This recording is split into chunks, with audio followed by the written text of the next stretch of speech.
Well, welcome to the Strong Talk on metabolism. We are basically going to be doing a few Strong Talks over the next few months. One every month is what we're looking at on a variety of a bunch of different just topics on health and wellness. We'll have different guest speakers coming in, different things, nutritionists, things like that, just to kind of give an overview of health and wellness and more of an insight into what the basics of kind of what we do here. So the first one we wanted to start out of just a basic understanding of basically the basis of human health and wellness, which is metabolic processes. This can be both on a cellular and then on a full body level. So we see metabolism in organelles within cells. So our cellular health, which is things like our PEMF mats help with, but then also in metabolism, more of like what is talked about in the fitness and health realm of calories and nutrients and things like that. So we'll be talking primarily on the more macro scale of full body health for this one, because as a topic, it's talked about a lot within the fitness and health realm, but there's a lack of understanding typically of the deeper roots of what it actually does and how it is affected by our environment and how we can impact it and improve it as we age and as we kind of just live our lifestyles and build our lives. So we're going to see how habits and lifestyles have a direct relation to metabolism and therefore direct relation to our health. So we are going to start with metabolic processing, which at a really basic level is chemical processes that occur within a living organism in order to maintain life. Looking more specifically, it's chemical reactions that are needed for energy production, for material construction, and waste removal. Energy production, so typical day-to-day energy, so eating food, sleeping, so we can have energy. Material construction for cell regeneration and cell growth, for muscle growth, bone growth, all that kind of stuff. And then also for waste removal. So for body waste and then also cellular waste of results of the cellular processes that are needed in order for our body to function. Within metabolism, we see two main processes. These are going to be anabolism, which is using energy to build cells. You're going to see this in building muscle mass, bone mineralization. That can be seen in growth and regrowth. So general bone growth, osteogenic growth, like we see with OsteoStrong, or even regrowth. So as far as like if we break a bone, things like that, and we need to regenerate that bone, that's also anabolism. And then also glucose and fat storage. So glucose being stored in the liver, the brain, and the muscles, and fat storage in the form of adipose tissue and tissue repair. So if things like tendons and ligaments are damaged and we need to repair. Catabolism is the breaking down of molecules in order to produce energy. And that's going to be muscle protein breakdown. So when we're not getting enough nutrients, enough protein, we see a decrease in muscle mass. So that's going to be catabolism. And then when the liver and the muscles and the brain use glycogen in the form of glucose in order to create energy. With the combination of these two is where we see the main big picture of metabolism within the body. So the basis of human bodily function, we see that our body needs proper fuel in order to process and break down energy. So we need to be fueling properly so our body is able to not only break down the energy that we consume, but then also produce energy in the form of so we can live our day-to-day lives, so we can exercise and anything like that. We also have that metabolism can be influenced by multiple different systems and functions within the body, but can also inversely influence other things. So we see an interactive relationship between a lot of things in the body as far as metabolism and as far as general processing and functioning, that it can be a little bit of either a interactive relationship, but also a little bit of a domino effect of if one thing goes out of balance, another thing, and it kind of goes on from there. But then it can also be if we bring one thing into balance, it can help impact things positively on a few different levels. We also see that you can positively or negatively impact these processes and how our metabolism works based on our environment and based on our habits, which is primarily what we'll be looking at. As far as the three main things that are affected by our metabolism and that affect our metabolism, we have nutritional balance, lean mass, and fuel or energy systems. As far as nutritional balance, we want to make sure we're maintaining generally a caloric balance. Now, this can vary depending on if you're trying to gain or lose weight, but even so, not going to the two extremes of a heavy caloric surplus or a heavy caloric deficit that we see a lot in general dieting. With these drastic swings between the two, we can see a lot of metabolic dysfunction start to happen as the body tries to almost go into a fight or flight response of attempting to protect itself and attempting to preserve the nutrients that it has. We see a lot of people that tend to start gaining weight or gaining fat tissue as they age, or even just in general.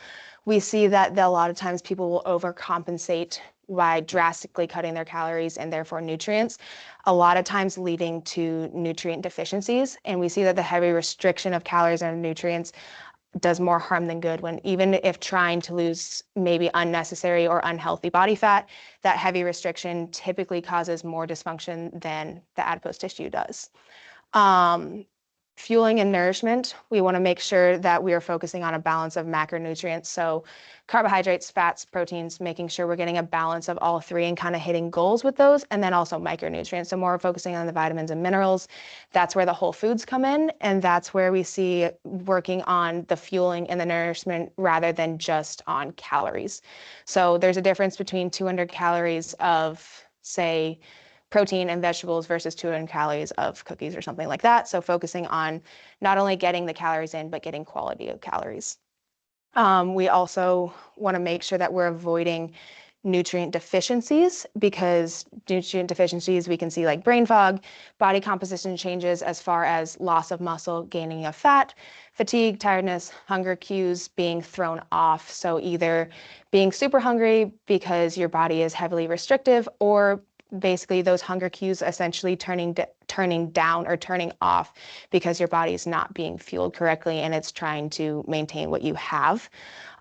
We also can look at the thermic effect of food, which is basically how much energy it takes for your body to process food. When we see this, we see that protein is more thermically active than carbohydrates and fats. So it takes more energy for that to be broken down than it does for carbs and fats. That can be a good thing, as far as, especially if you're looking at caloric balance of maintaining those calories up, but then also having enough protein and everything so your body is still efficiently breaking down nutrients. Secondly, we have lean mass. So lean mass is the total weight of the body minus your fat mass. So this includes organs, this includes muscles, and this includes bone. When we're in a nutrient deficient state, like a lot of people are, our body catabolizes, going back to that beginning, breaking down lean tissue to produce energy. So it breaks down bone tissue and it breaks down muscle tissue. When we see muscle tissue breakdown, that can lead to sarcopenia, which is often we see age-related. So sarcopenia is essentially a fancy word for losing muscle mass. We see that a lot as people age. They tend to lose muscle mass even if they're maintaining their weight. And then we also see osteopenia and osteoporosis as a result of losing bone mass as well, because our body is essentially trying to strip away any sort of energy that it can so we can function on the day-to-day. This obviously leading to smaller, weaker muscles, and then more porous bones and lower bone density. That's where we see a lot of people with osteoporosis as they age as well. Lastly, lean mass is more metabolically active than fat mass. So we see that somebody who is a 200-pound bodybuilder versus somebody who is a 200-pound person with excess fat mass and less muscle, the 200-pound bodybuilder is naturally going to be burning more calories at a resting state than the person with extra body fat, because as we're just on the day-to-day of maintaining an upright posture, maintaining movement, the muscles are going to be more metabolically active than the fat masses. And lastly, energy systems. Our body uses different energy or different fuel sources depending on our energy demands. So, or other word for energy demands is the tax that we're putting on our body. So, two main sources that we use are fats and carbohydrates. And fats are mainly used at a lower intensity. So, at a resting or lower intensity when we're walking, when we're going about day to day, or when we're just sitting, sleeping, all that kind of stuff. Carbohydrates are more during high intensity. So when we're running, when we're doing like high intensity intervals, or even just anything that kind of gets your heart rate up more and gets you kind of breathing heavy and sweating, that is going to switch your body more into the carbohydrate burning stage rather than the fat burning stage. Your body needs a mix of carbs and fats in your intake in order to maintain an optimal health and energy. So, and that is going to be also obviously combined with the protein intake. And then talking about metabolic efficiency, our metabolism can be impacted by one, our energy and our energy expenditure, but then also our diet. So if we are intaking a heavy amount of carbs, which some people need, like runners, long distance runners, athletes, they have a higher intake of carbs because they're at that high intensity at a long period of time, and their body actually burns those carbs extremely efficiently and effectively. However, when we see people who are more sedentary and things like that and still have a high carbohydrate, their body cannot fully switch into that fat burning stage when their body's constantly trying to burn off those carbs when they're not doing any exercise. So the more we move, the more active we are, and the more balance of a diet we have, the more efficiently that our body can process all these nutrients as well. We see three main effects on the aging process within metabolism. We see strength, health outcomes, and quality of life, and they kind of go in a tiered perspective where strength impacts health outcomes, health outcomes then impact quality of life. So for strength, obviously the more sedentary we become, the more strength we lose. A modern lifestyle is typically pretty sedentary. People go to work for 8 hours a day, they sit at a desk, they come home, they either read a book, they watch TV, whatever they do is typically people spend about 80 to 90% of their day sitting or laying down. And the less we use our muscles, the more we're going to lose. It's the same thing with anything else. The less we use it, the more we're going to lose. Typical strength training guidelines are 2 times per week, and typically less than 20% of people are actually meeting those. Less than 15% of individuals over the age of 60 reach the recommended strength guidelines of that 2 times per week. So 85% of people are not even meeting the minimum that is recommended for general health and wellness. The reason we want to look at that is because muscle is one of the biggest predictors of longevity. The 2 biggest longevity predictors we see in biomarkers are VO2 max, which is a measure of cardiovascular fitness. It measures your lung capacity and your heart's capacity at high intensities, and leg strength. Leg strength is basically why that's so linked to longevity is due to the fact that we use our legs for any sort of day-to-day life of moving around, of getting to social gatherings, which are huge for longevity, especially as we age, for getting around, for playing with kids, with grandkids, for moving around, cleaning, anything like that. Any of our day-to-day necessities of life are basically fueled by both VO2 max and by leg strength. So we want to make sure that we're maintaining that, because the loss of that strength can lead to things like the higher fall risk, lower ability to day-to-day tasks, and then lowered independence as well. And then maintaining that is vital to maintain a full life as we age, because the less we're able to move around, the less we see that people get out of their house, the less they're social, the less they're able to do the things that they want to do.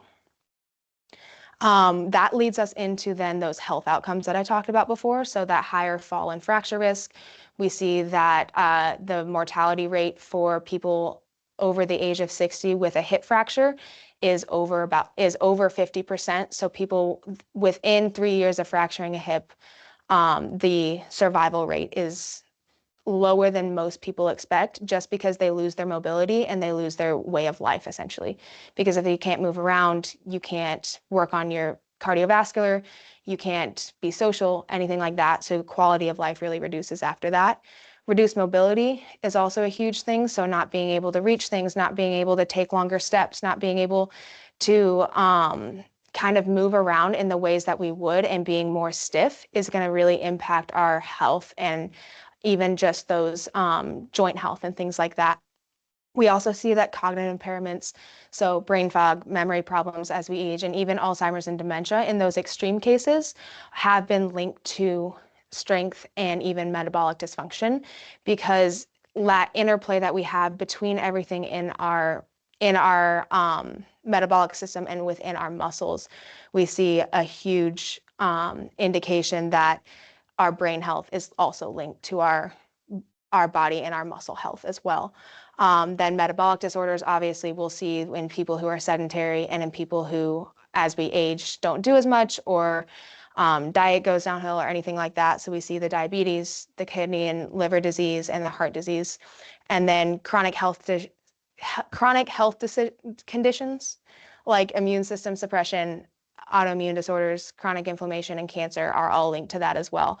A lot of these have been linked in more recent studies as people are looking more into the lifestyle factors rather than just the hard medical correlations of things, rather looking at people's lifestyles, looking at people's diets, looking at people's activity levels, and seeing what the correlations are there instead of just medications and things like that. All right, that leads then into that quality of life. So the lowered ability to complete day-to-day activities, that just this typical moving around, getting to your meetings, getting to your social situations, getting to cleaning your house, anything like that, those all go downhill as we lose strength and as we lose our mobility and our general health. And then that loss of independence, a lot of people, especially as they age, they want to stay in their houses, they want to be able to do things on their own, they want to be able to drive places, get places on their own, and that really lowers the more strength and the more ability that we lose and general fitness we lose, the more independence that we see lost, and the more people that are having to go into care facilities or have in-home care or something like that. Then we also see just the typical signs of aging become more noticeable. So slower walking, less reaction time to things, standing and sitting, going from the stand to the sit position and vice versa become more difficult. Things like that become more difficult. And then that really relates to just people. And then people see that's when people really start to see the noticeable changes in their lifestyle and in their ability to live the life that they want to live. So the 5 things we really want to focus on to improve your metabolism are avoiding sedentary lifestyle, focusing on quality nutrition and hydration, incorporating both cardio and strength training into your exercise routine, prioritizing sleep and stress management, and utilizing modalities to support your cells.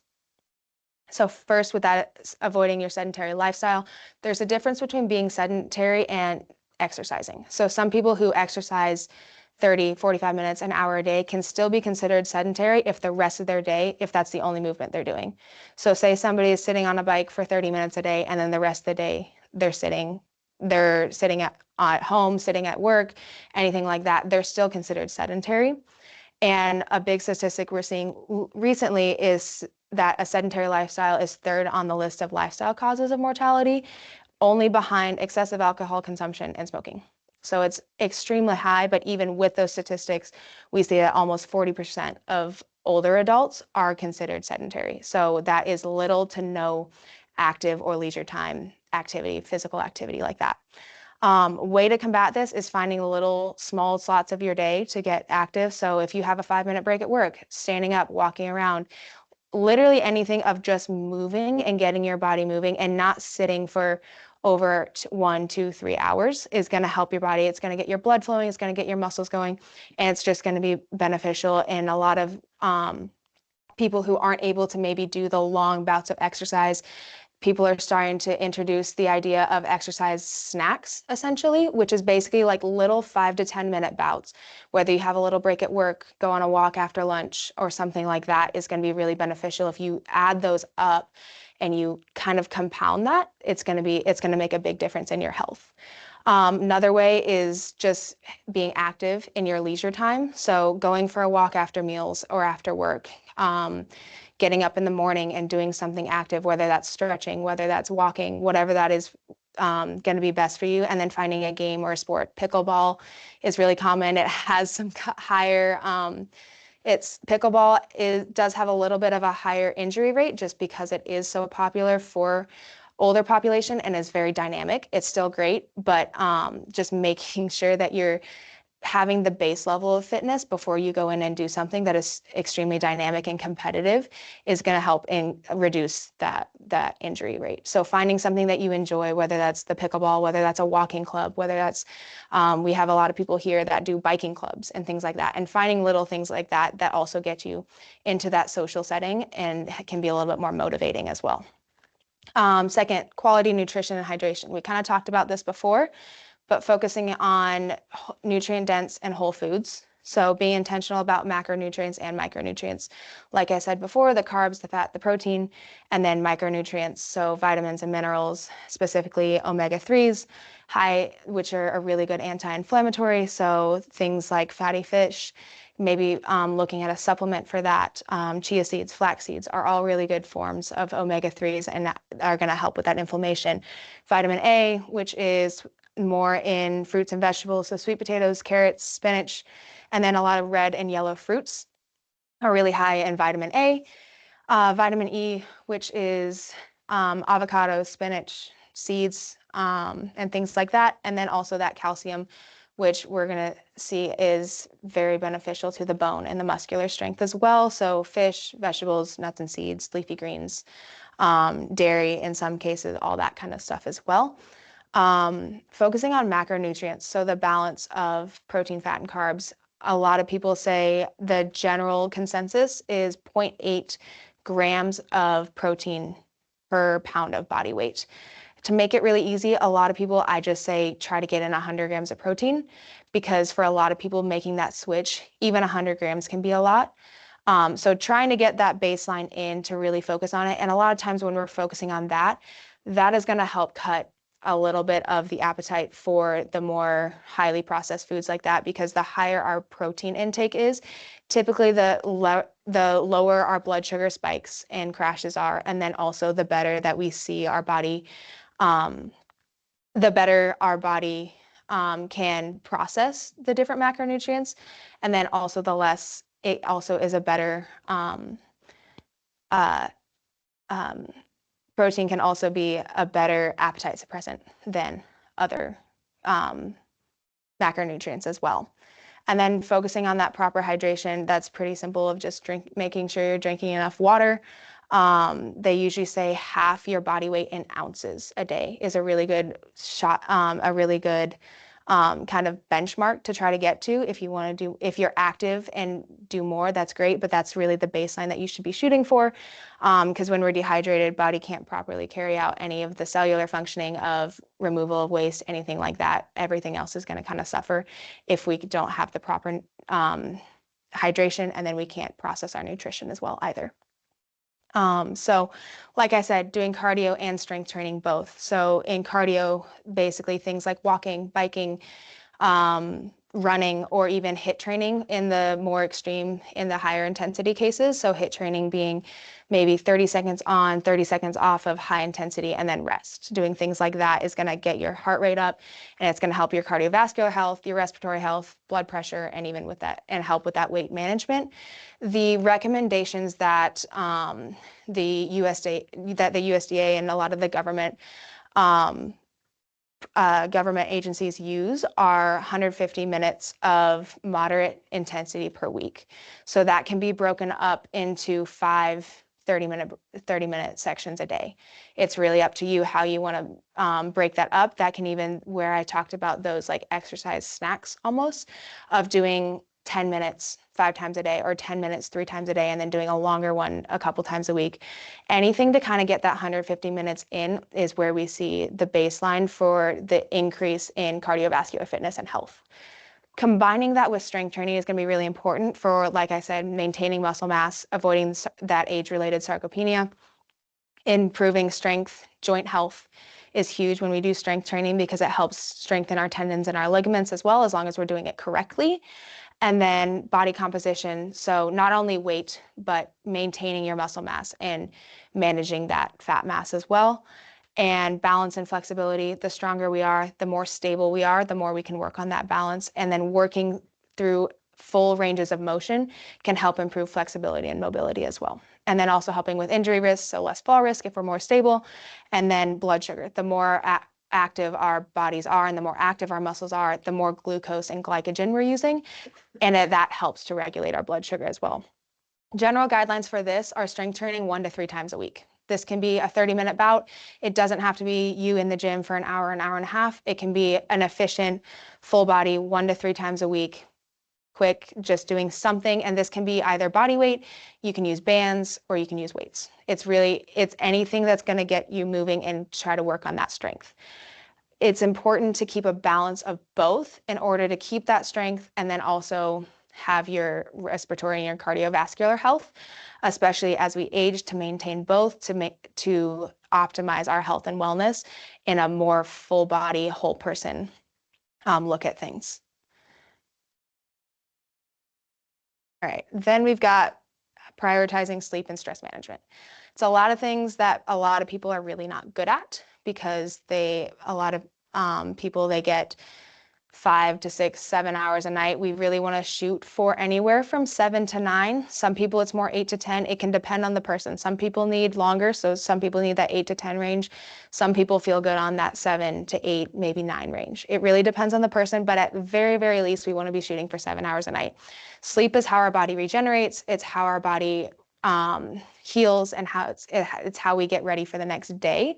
We also see that consistent lack of sleep can lead to metabolic dysfunction, so higher blood sugar rises and crashes, things like that, hormone dysregulation, and then a bunch of other negative health effects. So also when we're not sleeping as much, we don't have the energy to be more active and get that fitness in as well. Chronic sleep deprivation, we also see, leads to increased cortisol and stress within the body. So not only that outward anxiety, stress, but then also that internal stress on the body, stress on the cells, stress on the internal functions. Chronic stress kind of can keep the body in that fight or flight mode, which doesn't allow our body to function efficiently. So when we're in that fight or flight, our body is trying to protect itself and trying to maintain what we have. So we're not able to build the muscle. We're not able to work on like losing the fat mass, things like that. And then it also takes a toll on our cardiovascular health. Our blood pressure a lot of times is higher if people are stressed, and cortisol is high. Because we see a lot of things that with the combination of the two, a lot of times they're correlated and they have kind of an interplay between them of if we're chronically under sleeping, then our stress is going to be higher. And a lot of people, if they're super stressed, they can't sleep. So we see this as a really big interplay. So focusing on them both, and whether that's having a night routine of that helps you wind down, taking magnesium or something like that to help your body kind of get into that sleep mode, anything like that that's going to help both, is going to make a big change in just general health and wellness. So avoiding those effects of the blood sugar dysregulation, of the immune system suppression, and then hypertension that especially is exacerbated as we age.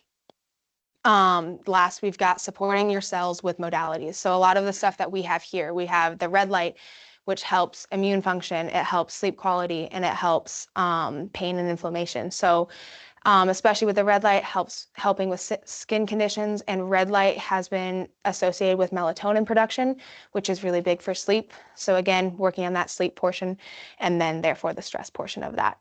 So red light is huge for that. PEMF, which we have, improves the circulation and healing. It helps the immune system, muscle recovery, and then also the pain and inflammation. A big theme in this is going to be the reducing the pain and inflammation, but then also working on immune function as well, because if our immune system is overactive and constantly trying to fight things, it can't focus, our body can't focus and regenerate on other things as well.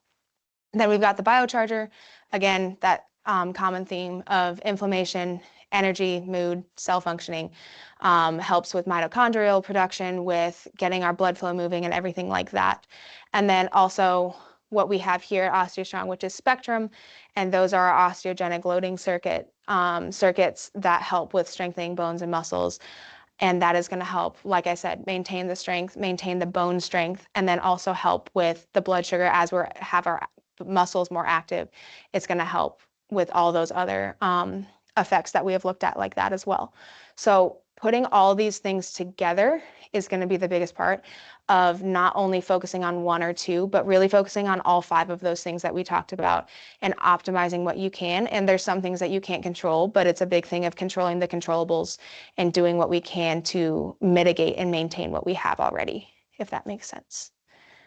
All right, so what questions do we have first off? Any questions? During the winter months, Mhm. is the red light therapy, is that more beneficial?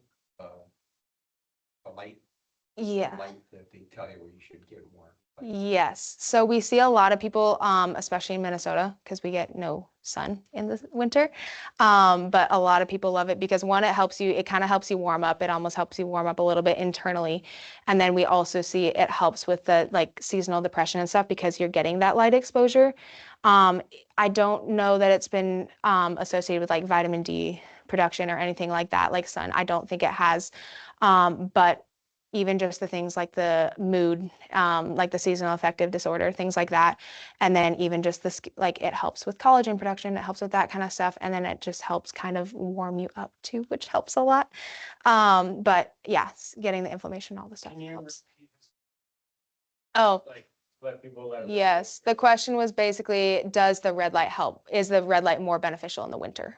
So I'd say to an extent, yes. I don't think it has a higher level of like health benefits, but I think as far as mood and then just seeing the changes in the like season and everything like that, and especially a lot of times arthritis and stuff is exacerbated in the winter because of the cold, that can also help with that and it helps with the joint inflammation. Yeah.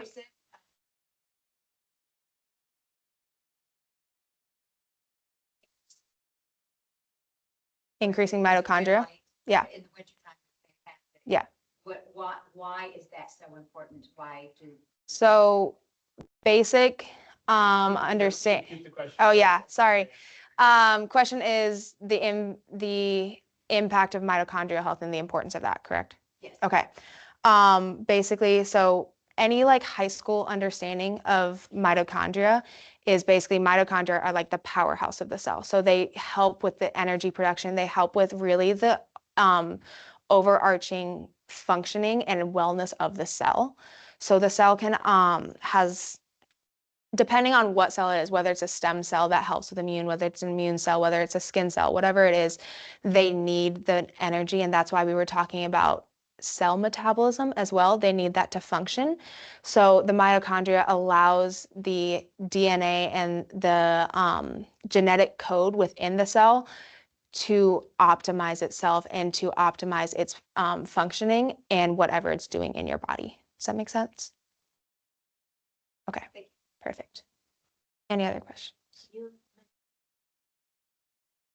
Yes, yes. Give some examples because I think Yeah. sometimes it's hard to think about how can I get my 100 grams of protein Yeah. in that way. So question of trying to get 100 grams of protein in a day. There's a way that if some people, they like tracking it. There's apps that you can use to track things like that, that you can weigh or measure and do that kind of stuff. For people that don't want to do that, I say that typically you want to do 3 meals a day, having a protein at every meal about your palm size. That's going to get you relatively close. And then if you're doing snacks and stuff, doing something high in protein so that you can do things like just having like, it sounds weird, but just having like chicken breast in the fridge or like having little things like that, or even just like the meat sticks or like anything like that, doing that. But really the main thing that I try to have people focus on is 3 meals a day, protein at every meal, at least your palm size. And that's going to get you probably 4 to 5 ounces of protein a day. And then supplementing that with things that like your plant foods that are higher in protein. So doing like that with like beans or something like that, like chili or something like that that has ground beef in it and that has beans, things like that. Hummus is a good one. It's a carbohydrate source, but it has the garbanzo beans in there, which are high in protein. Doing stuff like that. There's even things, a lot of the fibrous plant foods and stuff will have like a couple grams of protein, and that stuff even adds up a lot. But really focusing on the 3 meals a day, and then if you're snacking, incorporating some sort of protein in there, just to keep it simple. Collagen, I think it's really good. I think that collagen we see is the biggest building block for joint health, for cartilage, and for skin. So people that have like skin problems or even just joint pain associated with arthritis or something like that, collagen has been shown to really improve joint pain and stuff like that because it strengthens the tendons and the ligaments and the cartilage within the joints and kind of helps support them a little bit more and take some of the pressure and the pain out of that.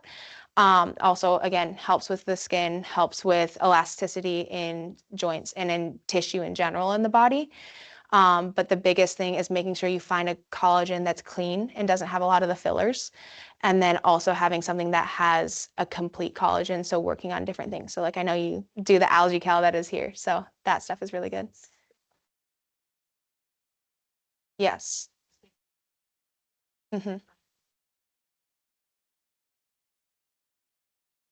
Yeah, so in the context of protein, collagen can be really a good way to get the protein up.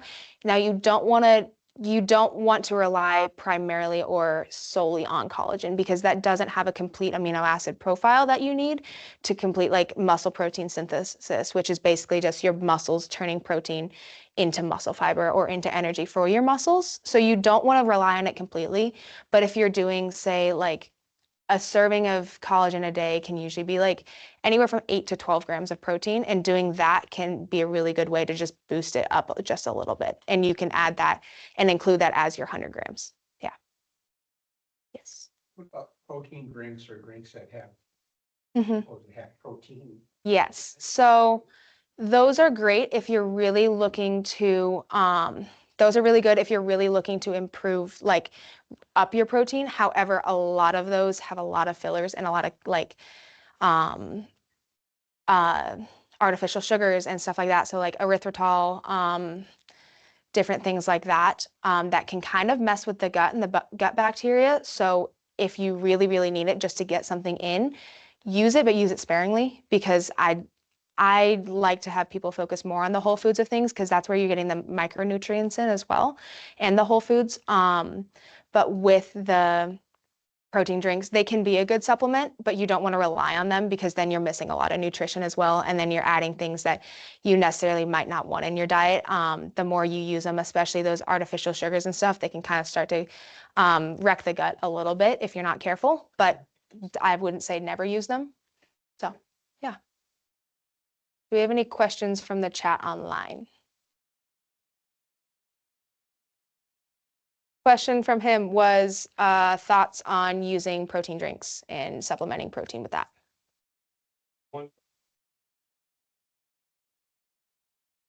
Strength slide, yeah. There was something on there about 2 forms of strength. I'm going to show you what this says, Okay. and then maybe that jogs my memory. Say, Okay. or intended to do.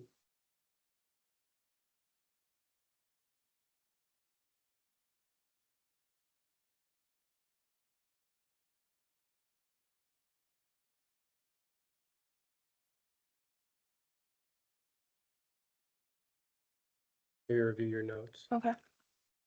Okay, so as far as strength training, I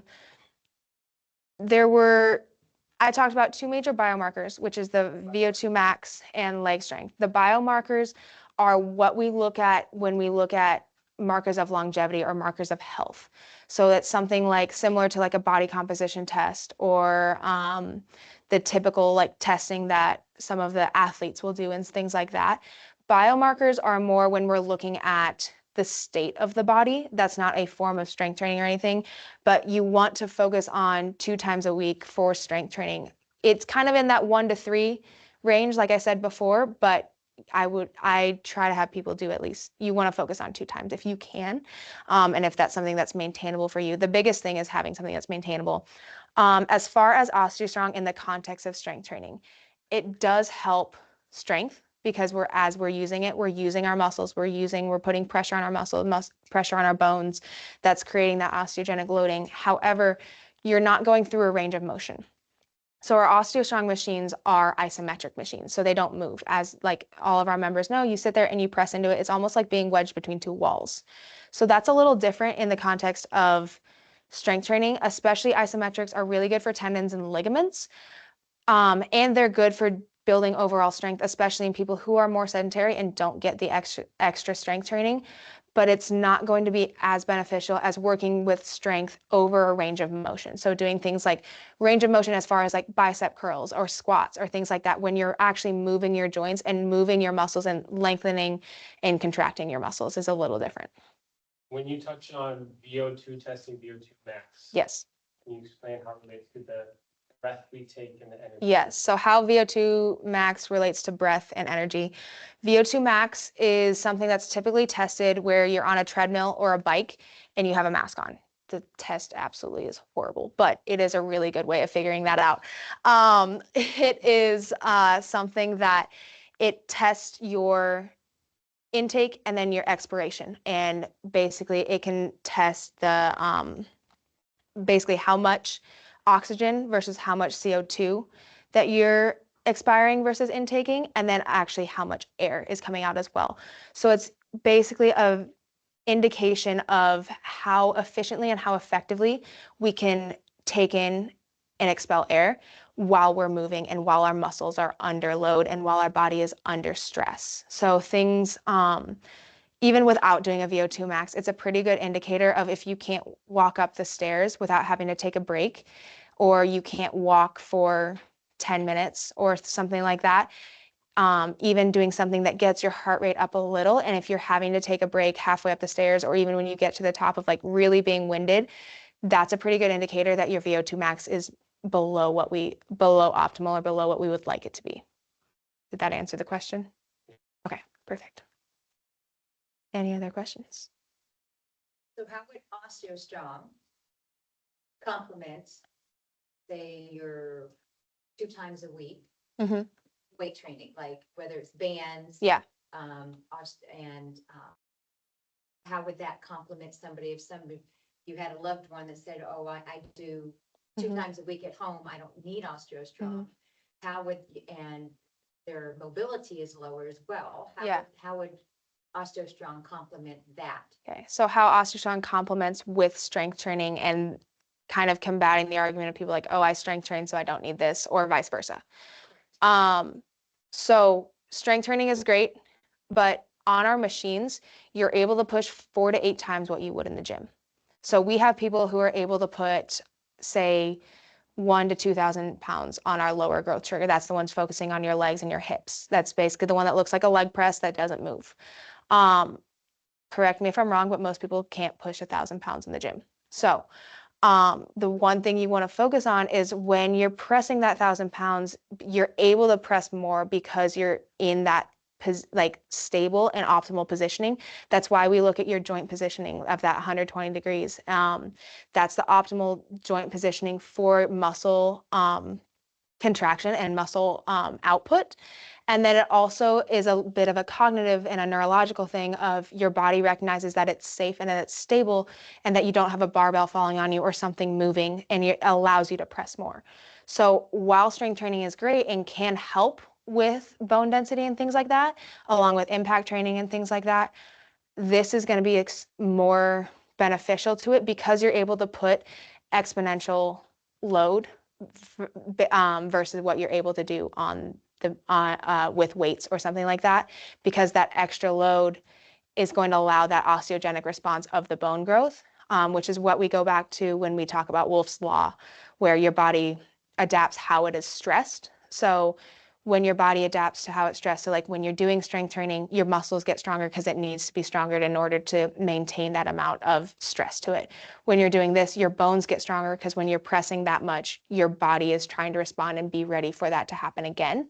So that amount of this amount of load is completely different than what you would do in the gym, and they can complement each other, but they don't replace each other. So doing that.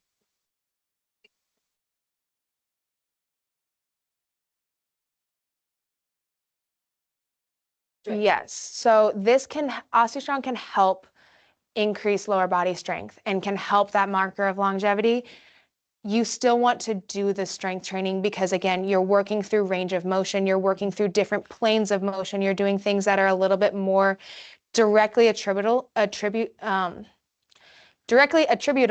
to day-to-day life that are going to be more beneficial. But at a base level, yes, this is helping that. Any other questions? We're good? Okay. Well, thanks for joining us.